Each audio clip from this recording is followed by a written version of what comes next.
It is my pleasure to be here in Qingdao to participate in the SCO Defense Ministers meeting. At the outset, I would like to thank our hosts for their warm hospitality. I would also like to congratulate Belarus for joining the SCO family as a new member. Excellency, the world we live in is undergoing a drastic transformation. Globalization, which once brought us closer together, has been losing momentum. The weakening of the multilateral systems has made it harder to address urgent challenges, from maintaining peace and security to rebuilding economies after the pandemic. At the same time, competition between major powers is intensifying, with trade and technology being increasingly used as tools in geopolitical rivalries. Excellency, India believes that the reformed multilateralism can help build cooperation to prevent conflict between countries by creating mechanisms for dialogue and collaboration. No country, however, large and powerful, can manage alone. In fact, the very idea of the global order, or indeed of multilateralism, is the assumption that nations have to work with each other for their mutual and the collective benefit. This is also reflective of our age-old Sanskrit saying, Sarva Jana Sukhino Bhavantu, which implies peace and prosperity to all. Excellency, it is in the context of the current uncertain geopolitical scenarios that the role of SCO becomes very important today. SCO member countries contribute around 30% of the global GDP, while about 40% of the world's population resides in them. We therefore have a collective stake to create a safe, secure and stable region that can contribute towards progress and improvement of our people's lives.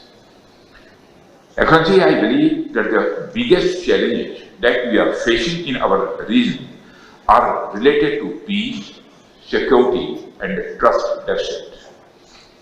And the root cause of these problems is increasing radicalization, extremism and terrorism. Excellency, peace and prosperity cannot coexist with terrorism and the proliferation of weapons of the mass destruction in the hands of the non-state actors and the terror groups. Dealing with these challenges require decisive action, and we must unite in our fight against these evils for our collective safety and security. It is imperative that those who sponsor, nurture and utilize terrorism for their narrow and selfish ends must bear the consequences.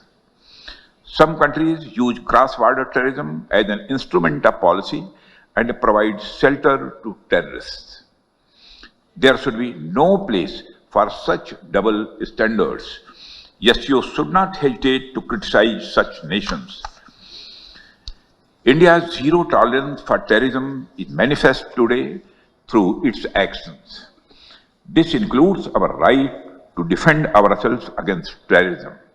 And we have shown that epicenters of terrorism are no longer safe, and we will not hesitate to target them. We should also take proactive steps to prevent the spread of the radicalization among our youth. The RADS mechanism of SCO has played a significant role in this regard. The joint statement of the Council of SCO Heads of State on countering radicalization leading to terrorism, separatism and extremism, issued during India's chairmanship, symbolizes our shared commitment. Excellency, we should seek to counter the technology used by terrorists, including drones, for cross-border smuggling of weapons and drugs.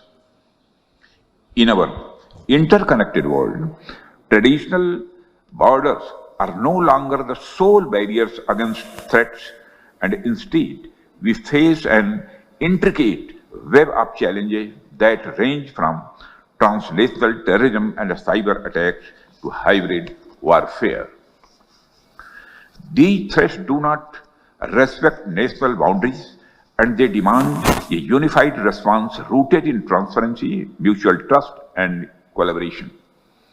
India reaffirms its resolve to fight terrorism in all its forms and manifestations. On 22nd April 2025, the terror group, the Resistance Front, carried out a dastardly and a heinous attack on the innocent tourists in Pahalgam, in the Indian state of the Jammu and Kashmir. 26 innocent civilians, including a Nepali national, were killed. Victims were shot after they were profiled based on the religious identity. The Resistance Front, which is a proxy of UN-designated terror group Lashkar-e-Toiba, claimed responsibility for the attack. The pattern of the Pahalgam terror attack matches with LET's previous terror attacks in India. In exercising its right to defend against terrorism and preempt as well as deter further cross-border terrorist attacks, India on 7th May 2025 successfully launched Operation Sindoor to dismantle cross-border terrorist infrastructure.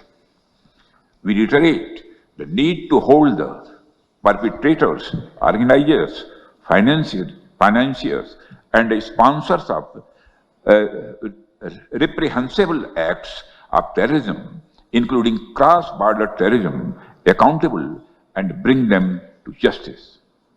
Any acts of terrorism are criminal and unjustifiable, regardless of their motivation, whenever, wherever, and by whomsoever committed.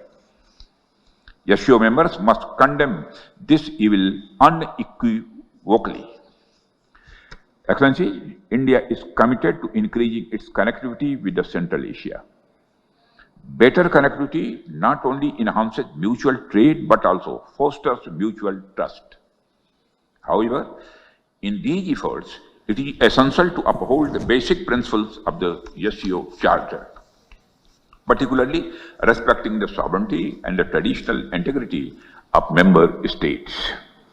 India has been consistent and steadfast in its policy in support of peace, security, and stability in Afghanistan. Our immediate priorities in Afghanistan include providing humanitarian assistance to Afghan people and contributing to Afghanistan's overall developmental needs. As Afghanistan's largest regional development partner, India continues to implement capacity building initiatives for the Afghan people. Excellencies, the COVID-19 pandemic has laid bare the fact that the pandemics recognize no boundaries and that no one is safe till everyone is safe. This is a warning sign of how non-traditional security challenges like pandemics, climate change, food and water security, and associated societal disruption can impact our people's lives. These emerging challenges cannot be addressed without responsible policies and cooperation among nations. India's initiative on Coalition for Disaster Resilient Infrastructure aims not only at promotion of disaster resilient infrastructure, but also infrastructure risk management, standards, financing and recovery, etc. It is also an example of how countries are coming together to create and share capabilities to deal with the humanitarian assistance and the disaster relief. We have affirmed this intent through our policy through the acronym SAGAR, which implies security and growth for all in the region, and India's expanded vision Mahasagar, meaning mutual and holistic advancement for security and growth across regions.